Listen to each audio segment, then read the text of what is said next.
But as for today, we're going to focus on this idea of powerlessness, and then the idea of, are we actually powerless over this problem? Um, my stance on that is no. We are not powerless, not at all, and you don't need to go far to see that you're not powerless. Um, I believe that people can feel powerless. Absolutely, we can feel that way. But here's the thing about feelings: feelings are based on what you're thinking. Again, going back to CBT, as I'd mentioned at the beginning or in the previous video, um, this is CBT: thoughts, feelings, behaviors. The way you think is the way you feel, which then can be, that way you behave. Um, I believe that there is a very real reason why most successful individuals believe they can be successful. The people who are successful, they're the ones who sat there before they ever achieved any kind of success and basically said, I will be a success. Now, does it always work out in the way that they necessarily want it to? No. But there's an important thing that happens when we think like that. All right, and it goes down to kind of this idea of belief, and that idea of, do you believe that it's possible for you to be able to achieve whatever goal you're trying to set out to? This is why there's a quote out there that I really love, and it goes like this: the elite win in their mind first. The elite win in their mind first. So in a way, I do believe that an addict needs to be able to see that this is completely beatable, that millions of people do it, and we'll eventually get into a real kind of numbers game with breaking down the numbers of the addict or of addiction, who's affected by it, what substances they're on, and we'll get into like remission rates, actual remission rates for this stuff. Not just the remission rates of people in treatment, but the remission rates of people, outside of treatment, because not every addict goes to treatment. And that'll be an important thing to remember later on. So back to this idea of that powerlessness, and then instead recognizing yourself as a powerful, autonomous individual who makes their own decisions. And this is a fundamental principle to motivation, belief, and what you believe you're capable of, what you believe you can do. Most people are not going to really attempt to do something if they don't believe they can achieve it. I believe it was B.F. Skinner who coined the phrase that everything you've done since the day you were born, you did it because you wanted something for doing it. And so I believe it's kind of similar here. You need to believe that you have the ability to beat this problem. And I don't think powerlessness is the word that's going to get you there. I think that there are certain terms that are good from a therapeutic standpoint. And from a therapeutic standpoint, it is kind of beneficial to take as much pressure, as much weight, as much stress off of you for the sake of trying to feel better about a situation. After all, look, if addiction is a disease and it's really not your fault, then there's really no pressure to feel any kind of, whether it be remorse or any kind of guilt, or even shame over that situation. So I believe, though, that certain phrases are only beneficial for a time.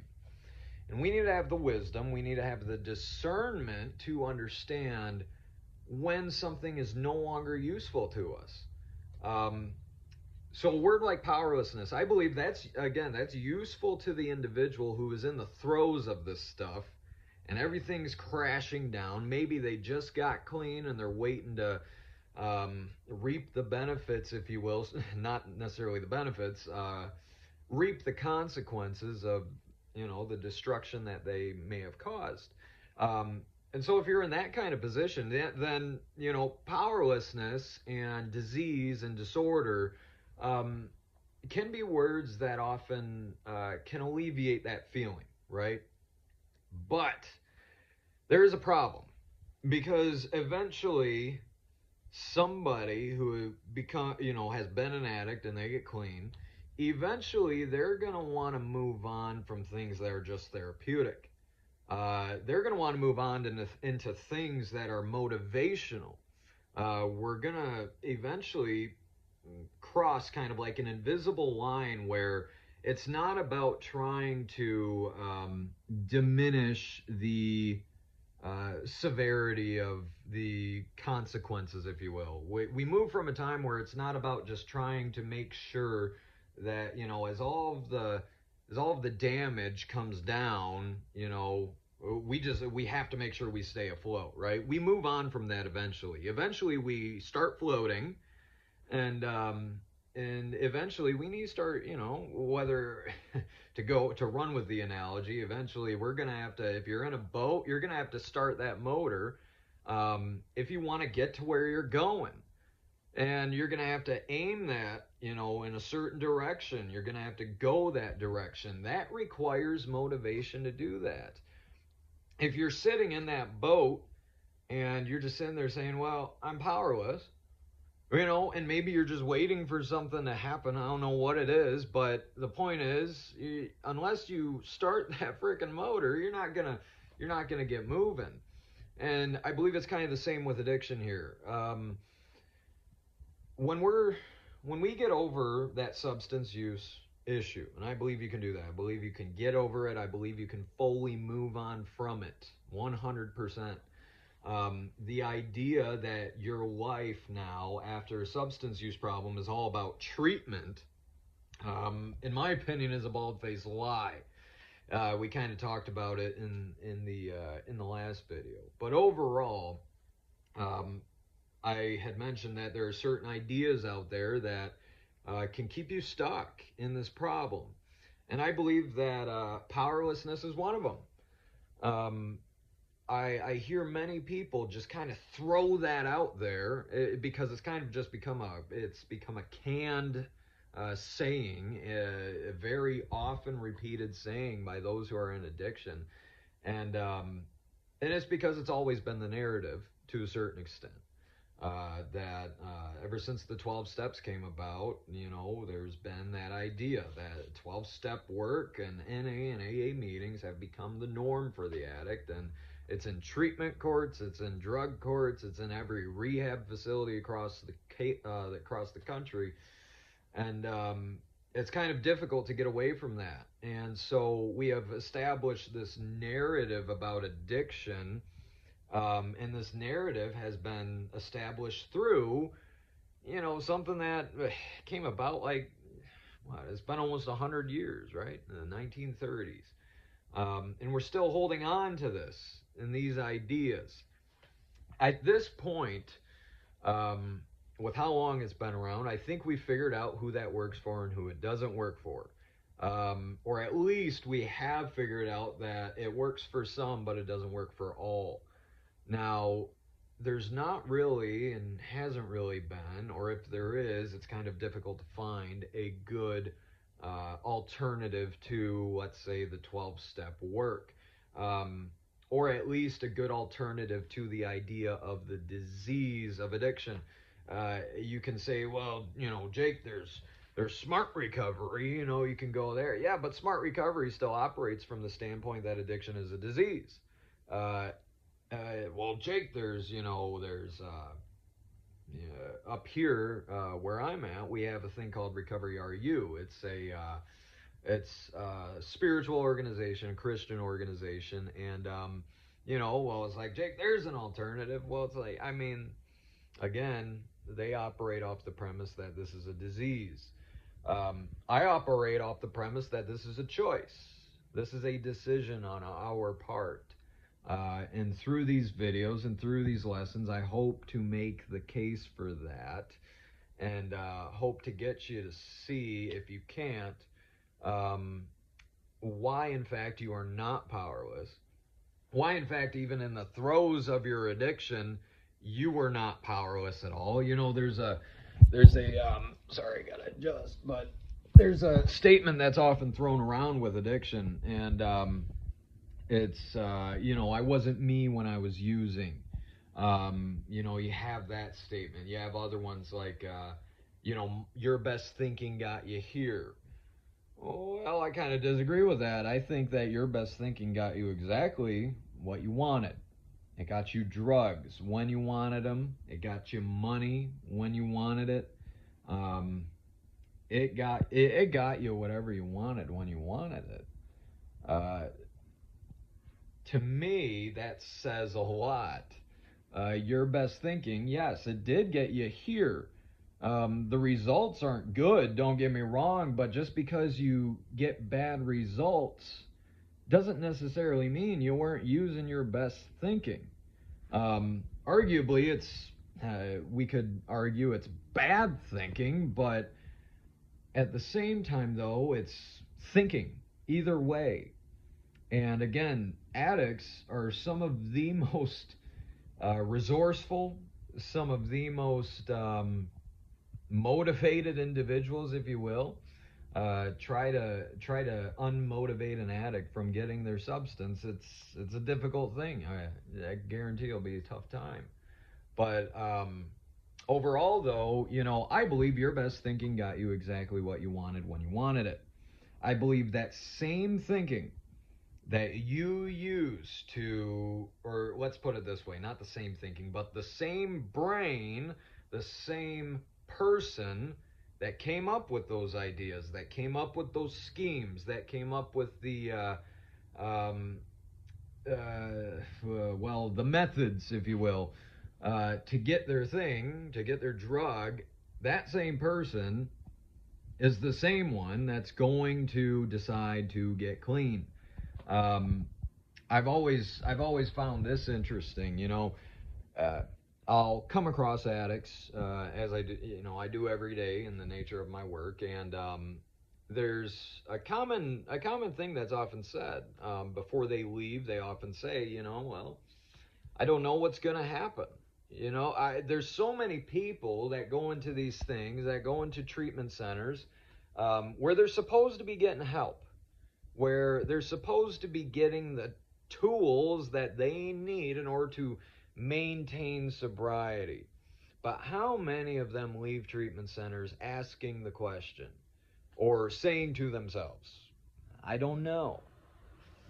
Now, we need to figure out why it is they don't know. I personally believe it's generally because most people kind of, if you've been making decisions that have been leading to consistently bad results, you probably don't trust yourself too much.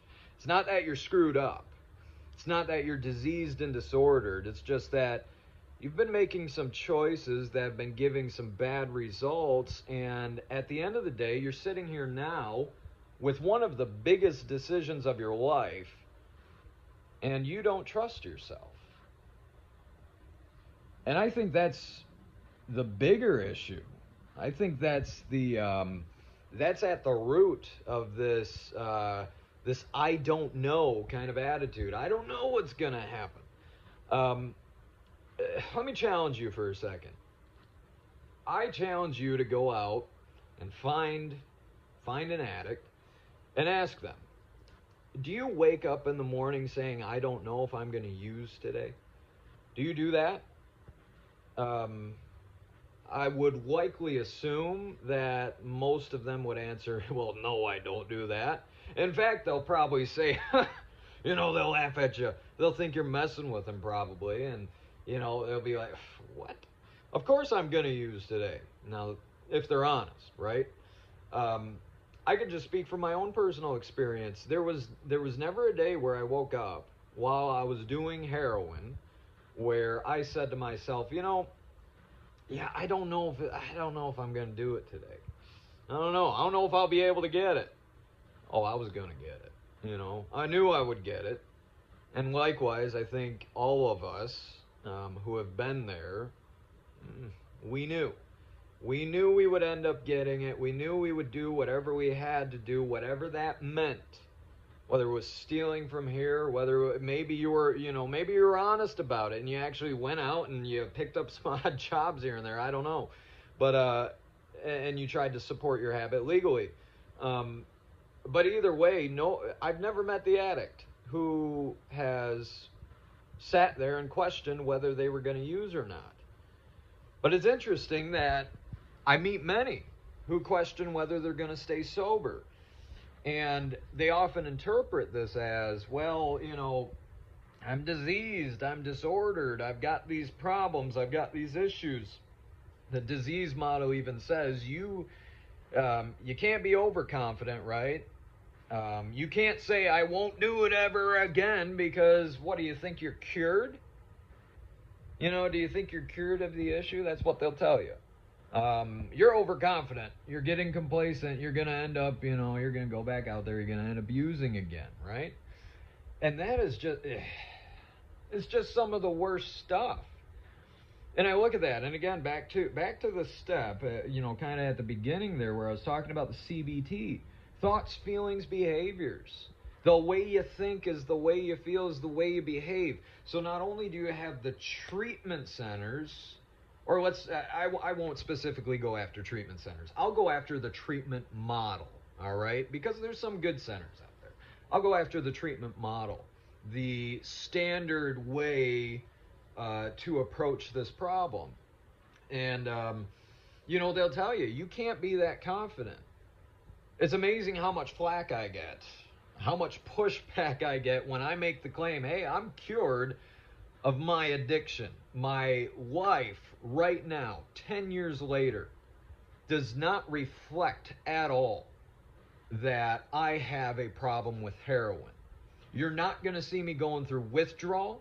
You're not going to see me going out there deliberately trying to seek it out. You're not going to see me interacting, unless it's for work, or let me put it like this. I don't have friends who engage in that either. And that's for a reason. It's the smart thing to do. If you're truly done and you want to be done, then I'm telling you, that is the only thing necessary. The wanting, that desire to get over this problem. Now, that question that I made you think about kind of at the end of the previous video, is it possible that an addict can the only reason why they still struggle is because of these ideas, because you believe you're powerless, because you believe you're crazily disordered, because you believe there's people, places, and things that, well, unless you enact proper coping skills, you're not going to be able to get better. You're going to end up relapsing, Not only that, but there are certain curriculums out there, certain relapse prevention plans out there that will literally tell you that, they'll have a list. There was one, the most detailed one I'd ever seen. They had a list of like every emotion you can think of. And they had you, read all of these emotions. I mean, it's every single one. It was like 5 columns all packed with all different emotions. Good emotions, bad emotions, everything else. And at the bottom of it, it said this. All of these emotions could be signs of relapse. Wow. What an idea to inject into someone's mind who is trying to get better. It's fantastic. It makes perfect sense, and it pisses me off. And I don't know what, for some of you, I get very passionate about it, get very fired up about it, usually when I'm talking to other people, but I'm talking to myself, firing myself up. But anyway, if you're able to take a step back, think critically for a second. Think about, think about the fact that therapists are social workers. You know, we reject therapists who have psychology degrees. We are literally dealing with problems, in their words, problems of the brain, problems of thinking, and we don't accept therapists who only have master's degrees in biology. They have to, or psychology. They have to do social work. You just be a social worker. You can become a therapist. There's no requirement on the psychological side, practically. Make that make sense. Because if you're looking at this from a psychological perspective, nothing in the treatment world makes sense. Nothing. At least in my mind. We're trying to get you motivated to start changing yourself. And at the end of the day, we're telling you, well, look, you're diseased, you're disordered. This is going to be a struggle for the rest of your life. You'll never get over it, right? You always got to remind yourself that you are an addict. Oh my God, you know, like I said, take a step back for a second and think critically about it. Believe it or not, you are smart enough. Believe it or not, the experts, the professionals don't know everything. And the idea that an expert or a professional who has never met you before, who has never seen you before, but you sit down with them for about an hour, the idea that suddenly they know everything that's wrong with you after a 1 hour conversation. And we sit there and we just accept it sometimes. Let me say this to you. If there is anyone who knows you and what you need, it's you. I'm the only one who's been living with me my entire life. All right? I have my personal beliefs, right? In all fairness, I do not go after just my own desires and everything else. I have guiding principles, all right, with my own personal beliefs. But at the end of the day, I don't need necessarily to have someone tell me what I need, or at least I shouldn't take that advice unless I've taken the time to think about it myself first. All right? So we need to make sure that we do that. We need to make sure that we do that, because from that motivational psychology standpoint, I briefly mentioned the 4 C's of motivational psychology, and how many therapists are unaware of what these are. The 4 C's of motivational psychology are this. Essentially, it's, these are what you need to become a motivated individual. Number 1, you need competence, all right? You need to know what it is that you're trying to do. Okay, that's number 1. Number 2, you need consequence, all right? Whether good or bad. You need to have something, an incentive to get your butt into gear. If you want to get motivated, you need an incentive to be motivated, whether good or bad. Now, briefly, there are negative reinforcers and there are positive reinforcers. Positive reinforcers are the things you perceive as benefits, all right? So as an example, like positive reinforcer would be this, I'm getting clean so that I can gain custody of my kids, right? Or I'm getting clean so that I can get my freedom back, all right? A negative reinforcer is saying, like, I'm getting clean so I don't go back to jail, or I'm getting clean because my PO said this is what I got to do. That's a negative reinforcer. And if you are trying to motivate yourself with that, it could work. Don't get me wrong. It's negative motivation, or negatively reinforced motivation is still motivation, and it's better than nothing. But I can probably gauge rather closely to how you feel if you are negatively reinforced and your motivation comes from that. I can almost guarantee that you are not happy because the process feels forced, because the process feels like it's you have no choice here. You are forced into the situation. You got no choice. You got to do this if you don't want that to happen, right? Which leads us to the 3rd C. which is perception of choice. If you want to be motivated, you need to perceive that you've got decisions to make. You can't be perceiving that, oh, things are just going to happen. No, you've got decisions to make. All right? And we need to remember that. That is fundamental. Perceptions of choice are fundamental to motivation. And then finally, the last one is community. All right? You need a community. Now, in all fairness, treatment does this all right. Right? The groups like NA and AA, they nail that community aspect. But choice, consequence, competence, I think competence is the biggest one. It's amazing that through trying to learn more about addiction, we have also at the same time turned it into something so complicated, to the point that you've got individuals going into these centers literally saying, I don't know. I don't know what's going to happen with me. I don't know what I'm going to do. Imagine that for a second. How would that person ever want to get better? How could they ever decide to get better if they don't even know if they can make that kind of choice? If the disease model says, well, you can't be cured, you can't say you're done. All right? You can't say you're over it all and you're moving on with your life. No, you can't say that, nor should you say that you're going back. So we're just going to let you sit in the middle, right? Just let you sit in the middle of the whole situation, not making a decision one way or the other, but believing that all you can do is balance on this frickin' fence, and you're on the verge of a relapse all the time, right? It's just around the corner. Relapse is it's one bad decision away.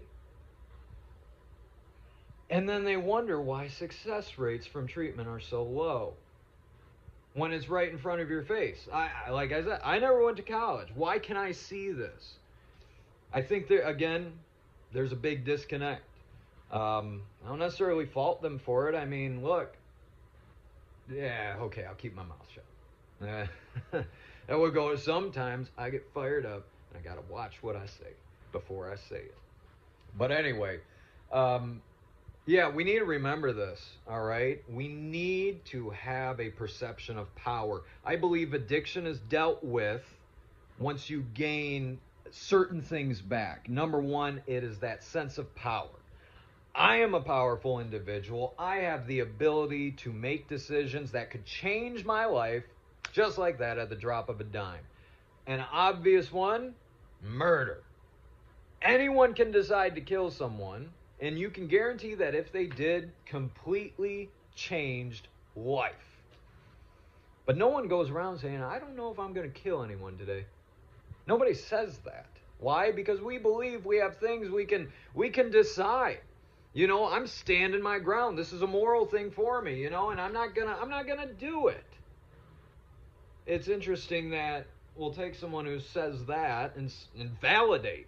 Be like, yes, very good decision.